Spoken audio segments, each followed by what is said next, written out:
Assalamualaikum warahmatullahi wabarakatuh. Perkenalkan, nama saya Irda Hufrianti.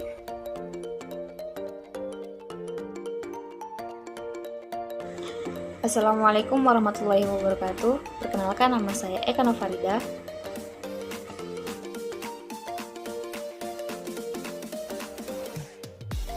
Bismillahirrahmanirrahim. Assalamualaikum warahmatullahi wabarakatuh.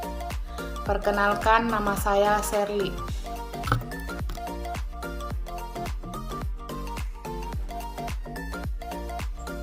Assalamualaikum warahmatullahi wabarakatuh. Perkenalkan, nama saya Kadek Budi Paharta.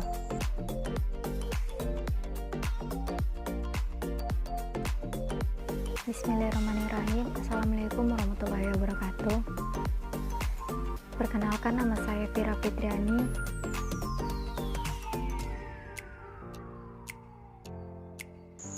Assalamualaikum warahmatullahi wabarakatuh.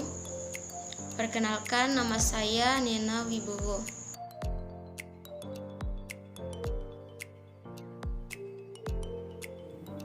Assalamualaikum warahmatullahi wabarakatuh. Perkenalkan, nama saya Waode Irma Rahmayani.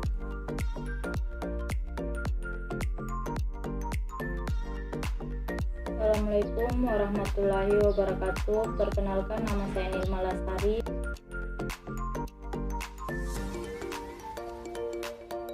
Bismillahirrahmanirrahim. Perkenalkan, nama saya Priya Liva, NIM 1912107333.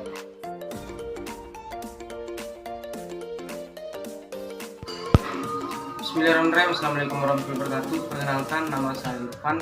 Saya Prodi Sistem Informasi, Fakultas Teknologi Informasi.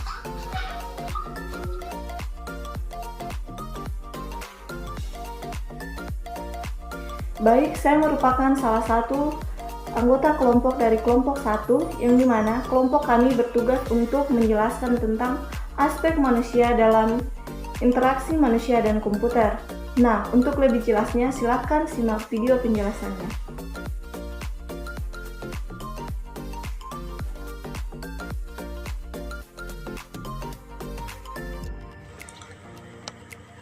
Yang pertama yaitu aspek manusia dalam IMK. Bagaimana membuat desain sistem yang efektif? Yang pertama yaitu harus memahami kemampuan dan keterbatasan manusia. Yang kedua yaitu memahami bagaimana membuat sistem yang dapat diandalkan dan digunakan dengan baik oleh manusia. Yang ketiga yaitu dapat dicapai dengan mempelajari aspek-aspek psikologi kognitif, aspek sosial, dan aspek organisasional yang berpengaruh. Lalu, manusia dipandang sebagai sistem pemroses informasi karena informasi diterima dan ditanggapi oleh indera. Yang kedua yaitu informasi disimpan dalam bentuk ingatan atau memori. Yang ketiga yaitu informasi diproses dan diaplikasikan atau penalaran, problem solving, dan skill dalam menangani masalah. Melangkah ke materi selanjutnya yaitu faktor manusia dalam IMK. Apa saja sih faktor manusia dalam IMK? Yang pertama yaitu penglihatan, yang kedua yaitu pendengaran, yang ketiga sentuhan, dan yang terakhir yaitu memori. Pertama, penglihatan. Alat fisik penglihatan adalah mata. Fungsi mata untuk menghasilkan persepsi yang terorganisir akan gerakan, ukuran, bentuk, jarak, posisi relatif, tekstur, dan warna. Dalam dunia nyata, mata selalu digunakan untuk melihat semua bentuk 3 dimensi, sedangkan dalam sistem komputer yang menggunakan layar 2 dimensi, mata kita dipaksa untuk dapat mengerti bahwa objek pada layar tampilan tersebut harus dipahami sebagai objek 3 dimensi. Di kesempatan kali ini saya akan menjelaskan tentang luminance. Poin pertama yaitu pengertian. Luminance adalah banyaknya cahaya yang dipantulkan ke permukaan objek. Poin kedua, semakin besar luminance dari sebuah objek, rincian objek yang dapat dilihat oleh mata juga akan semakin bertambah. Poin ketiga, besarnya luminance sebuah objek atau layar tampilan juga akan menyebabkan mata bertambah sensitif terhadap kedipan. Lanjut ke penglihatan 2, yaitu ketajaman penglihatan yang dipengaruhi oleh pertama, kecerahan, kedua, besarnya kejelasan dengan kekeruhan pandangan dan banyaknya kedipan. Yang ketiga, warna merupakan sensasi yang dihasilkan oleh mata. Kemudian medan penglihatan dibagi menjadi 4 daerah. Yang pertama, penglihatan binokular sekitar 60-70 derajat adalah sudut di mana kedua mata mampu melihat objek yang sama. Kedua, penglihatan monokuler kiri sekitar 94-104 derajat adalah sudut di mana tempat terjauh yang dapat dilihat oleh mata kiri ketika mata kiri bergerak ke sudut paling kiri. Poin ketiga, penglihatan binokuler kanan adalah sudut di mana tempat terjauh yang dapat dilihat oleh mata kanan ketika mata kanan bergerak ke sudut paling kanan. Poin keempat, daerah buta adalah tempat yang tidak bisa dilihat oleh kedua mata. Baiklah, saya akan menjelaskan tentang warna. Yang pertama ada hui atau corak. Bentuk dari bermacam-macam warna dalam corak yang berbeda. Semakin tinggi nilai suatu corak, semakin cerah dan jelas warna yang ditampilkan. Adapun intensity atau intensitas merupakan kecerahan dari suatu warna. Yang terakhir adalah saturation atau kejenuhan atau jumlah putih pada warna. Semakin sedikit unsur putih dari suatu warna, semakin gelap warna itu. Semakin banyak jumlah unsur putih, semakin jenuh warna itu. Terima kasih.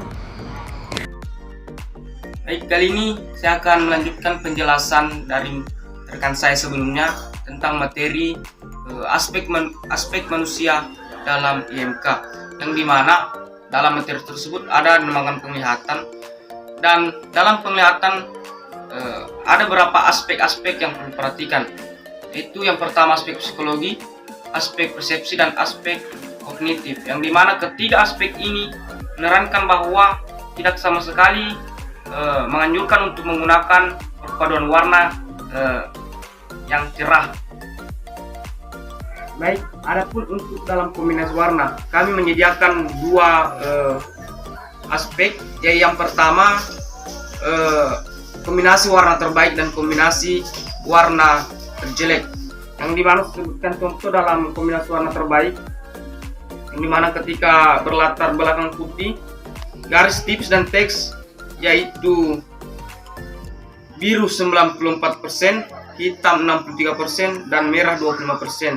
Garis tebal dan teks, hitam 69%, biru 63%, merah 31%. Itu salah satu contoh dari kombinasi warna terbaik. Adapun kombinasi warna terjelek, contohnya yang pertama latar belakang putih, garis tebal dan teks itu kuning 100% dan sin 94%. Garis tebal dan teks kuning 94% dan sin 75%. 3. Langsung saja di sini saya akan menjelaskan materi tentang sentuhan-sentuhan terbagi menjadi 4 bagian. Yang pertama, kebanyakan manusia dapat mendeteksi suara dalam. Kisaran frekuensi 20 Hz sampai dengan 20 kHz. Yang kedua, selain frekuensi, suara juga dapat bervariasi dalam hal kebisingan dinyatakan dengan suatu dB desibel. Yang ketiga, bisikan sama dengan 20 dB, percakapan sama dengan 50 sampai 70 dB. Keempat, kebisingan lebih besar 140 dapat menyebabkan kerusakan telinga. Selanjutnya, sentuhan terbagi menjadi 3 bagian. Yang pertama, Sensitivitas sentuhan lebih dikaitkan dengan aspek ergonomis dalam sebuah sistem. Yang kedua, sentuhan digunakan sebagai saran interaksi bagi orang tunanetra selain dengan suara jika tidak tuli. Yang ketiga, contoh keluhan pada saat menggunakan papan ketik yang harus dilakukan penekanan yang cukup berat atau malah terlalu ringan. Baik, di sini saya akan melanjutkan penjelasan materi aspek manusia pada slide ke-12 sampai slide ke-13, yaitu memori manusia. Sebagian besar kegiatan manusia berhubungan dengan memori atau ingatan manusia. Secara umum, memori manusia terbagi menjadi 3 jenis, yaitu yang pertama memori penyaring atau sensor memori. Memori bekerja sebagai tempat penyimpanan sementara atau buffer untuk menerima rangsang dari indera. Adapun memori ini terdiri dari 3 saluran penyaring. Yang pertama itu ikonik, menerima rangsang penglihatan atau visual. Yang kedua echoic, menerima rangsang suara. Yang ketiga haptic, menerima rangsang sentuhan. Adapun jenis kedua yaitu memori jangka pendek atau short term memory. Memori jangka pendek, memori bekerja sebagai tempat menyimpan data sementara, digunakan untuk menyimpan informasi yang dibutuhkan sesaat. Adapun jenis memori yang ketiga yaitu memori jangka panjang.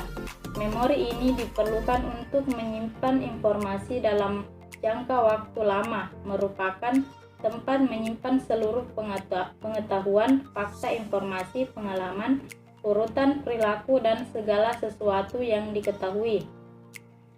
Adapun pada slide ke-13 yaitu diagram proses memori pada manusia, yang terdiri dari yang pertama sensor memori, ke memori jangka pendek, lalu ke memori jangka panjang.